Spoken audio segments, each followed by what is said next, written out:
January 1943, London. A warehouse on King Street in Hammersmith. The night watchman finds a man lying unconscious on the floor, about 30 years old, ragged, emaciated, apparently homeless. The watchman calls an ambulance.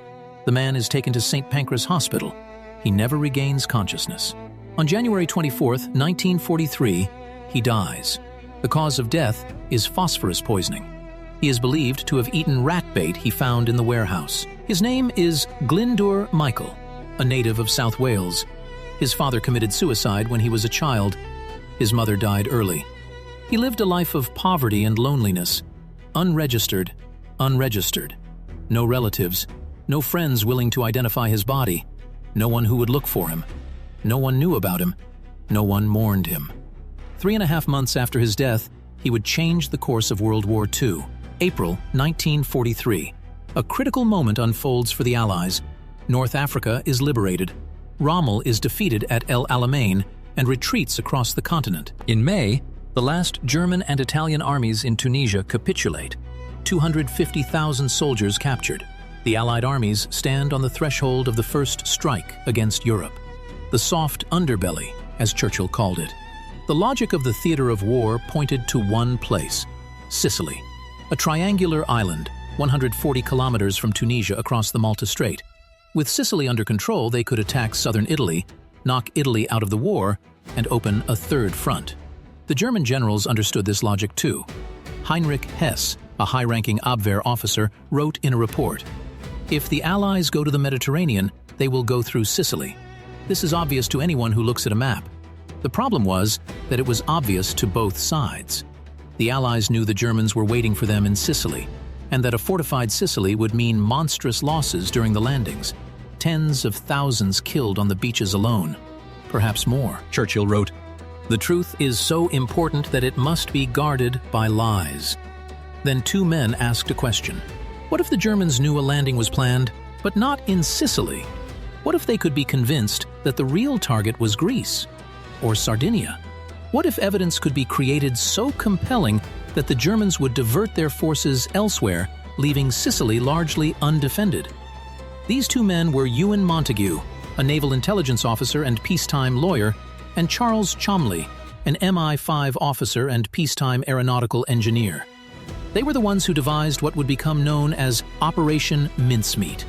The idea was absurdly simple, and that's precisely why it could work. Find a corpse, dress him in a military uniform, give him a name, a biography, personal documents, love letters, theater tickets, a bank statement. Give him a briefcase with classified documents that clearly point to Greece and Sardinia as the next strike targets. Drop it in the sea off the coast of neutral Spain, where the Spanish Coast Guard would surely find it. Wait for the documents to fall into German hands. And watch.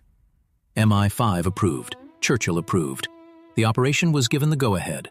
All that remained was to find the corpse. Glyndwr Michael had been lying in the morgue's refrigerated chamber for several weeks. Pathologist Bernard Spilsbury, a legend in British forensic science, examined the body and concluded that, on a cursory examination, the cause of death could be interpreted as drowning. The lungs, damp from exposure to phosphorus, resembled those of a drowned man.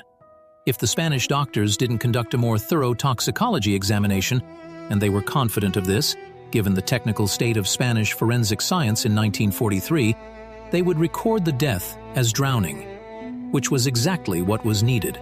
A drowned officer with documents on board. Montagu and Cholmondeley began to construct a man, not a body, a man. A living man who just happened to be dead. Major William Martin, Royal Marines, 36 years old, assigned to the Allied Commander's headquarters, loves the theater. In his pocket are 2 stubs from last week's London West End play. Is in love. In his pocket is a photograph of a girl named Pam, signed, "Forever Yours."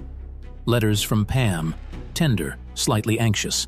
A letter from his father, stern and a little grumpy, as befits the father of a young officer. A bank notice reminding him of an overdraft, because living people sometimes owe money to banks. A naval club membership card. A summons from a court-martial for losing his identification a week ago. Because absent-minded young officers lose their identification. All these details were created on purpose, each one to convince the German intelligence officer This is a real person, not a fake. Real. Montagu and Cholmondeley began constructing a man, not a body. A living person who just happened to be dead. A month of work. Daily meetings in offices on Pall Mall. Sheets of paper with notes to be burned after each session in case of German espionage. Major William Martin, Royal Marines, 36 years old, assigned to the Allied Commander's headquarters in London, a specialist in amphibious operations. Loves the theater. In his pocket, he has 2 stubs from a West End performance of Flutter with Pigeons, dated April 22nd. In love. In his pocket, he has a photograph of a girl named Pam, signed tenderly and a little languidly. Pam was real. An MI5 agent named Jean Leslie agreed to provide her photograph. Letters from Pam, handwritten, filled with petty whims and amorous anxieties. A letter from his father, a stern provincial lawyer, a little grumpy about his son's spending habits. A notice from Lloyd's reminding him of a £79 overdraft because young officers get into debt. A receipt from a jewelry store. He was planning to buy Pam a ring. A fresh summons from a military tribunal for lost identification because absent-minded young officers lose their documents and get reprimands. All these details were written, checked, and copied. Each one was meant to ensure that a German intelligence officer examining the contents of his pockets would see not a dead stranger, but a living person with habits, debts, loves, and minor annoyances. The key document was an official classified envelope, a letter from Lieutenant General Archibald Nye, Deputy Chief of the Imperial General Staff, to General Sir Harold Alexander in Tunisia. Written by Cholmondeley and Montagu and signed by Nye, the letter stated that the main operation, Operation Husky, would not be directed against Sicily, but was a diversionary tactic. The real attacks were planned against Greece, Operation Hornblower, and the Western Mediterranean, Sardinia. The letter was written carelessly, in familiar military language, with details a forger wouldn't invent, precisely because they sounded unimpressive.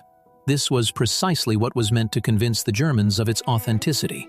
The forgery looked too correct. The real document was exactly like that, a little crooked, with inside jokes, with personal references. The body was placed in a metal container filled with dry ice for preservation.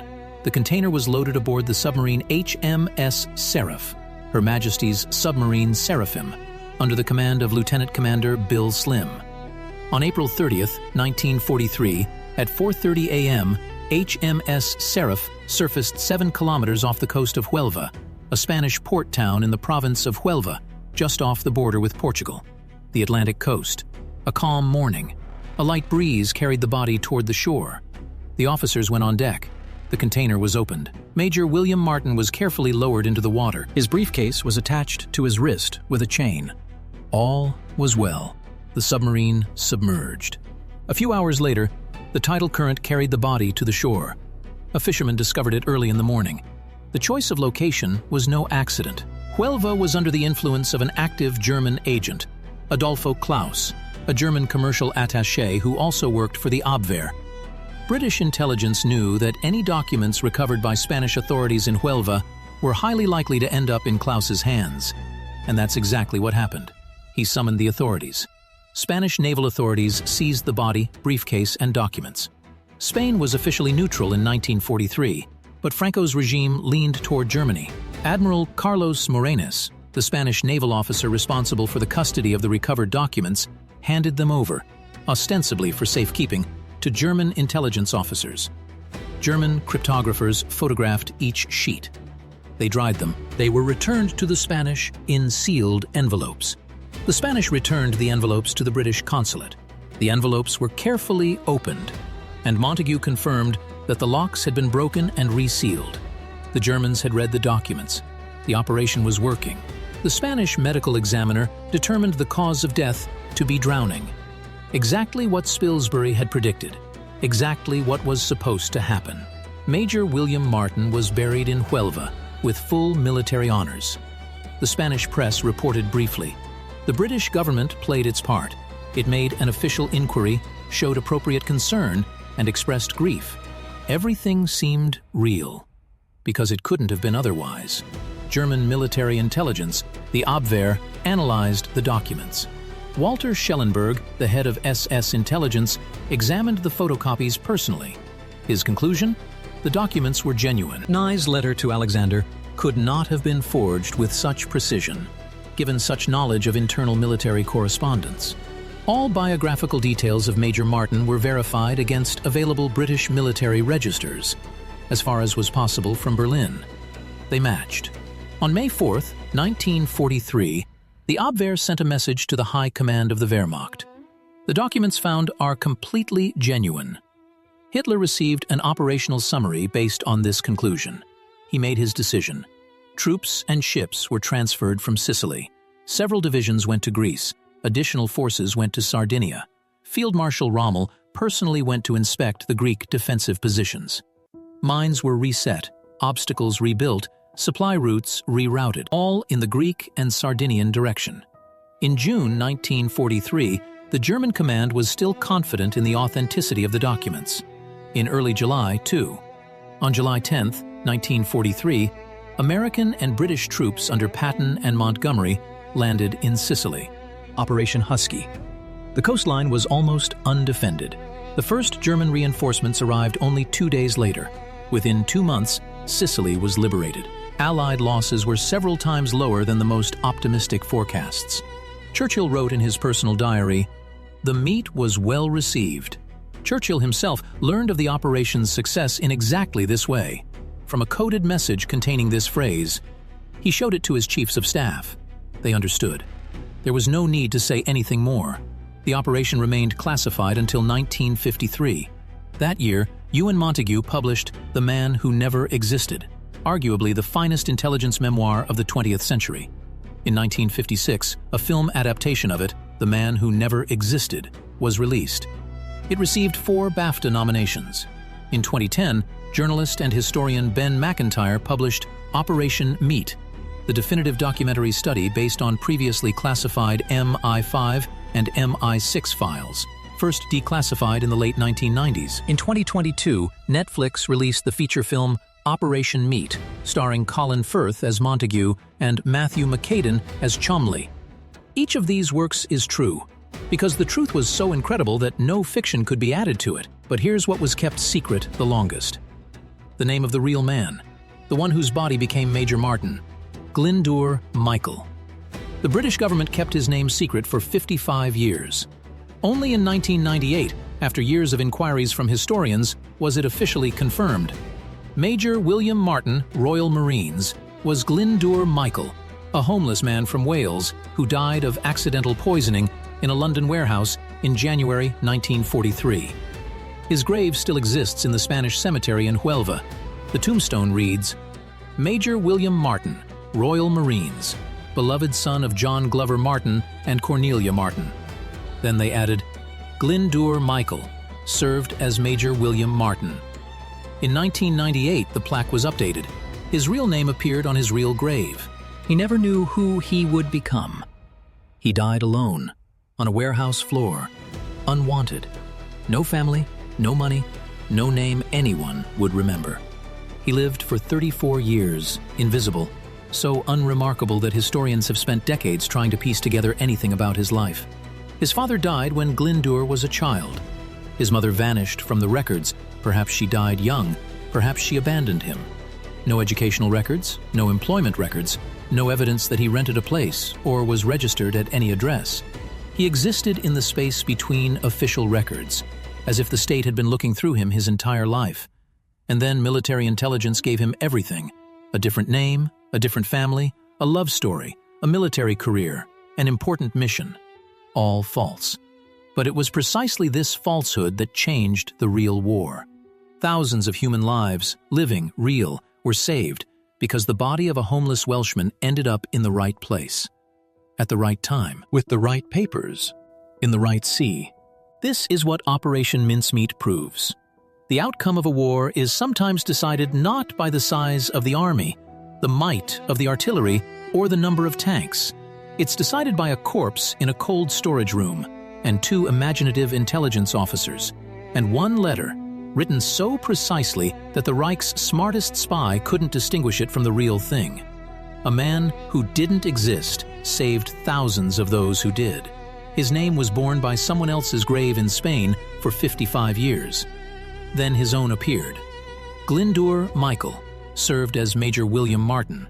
Finally, a real name on a real grave.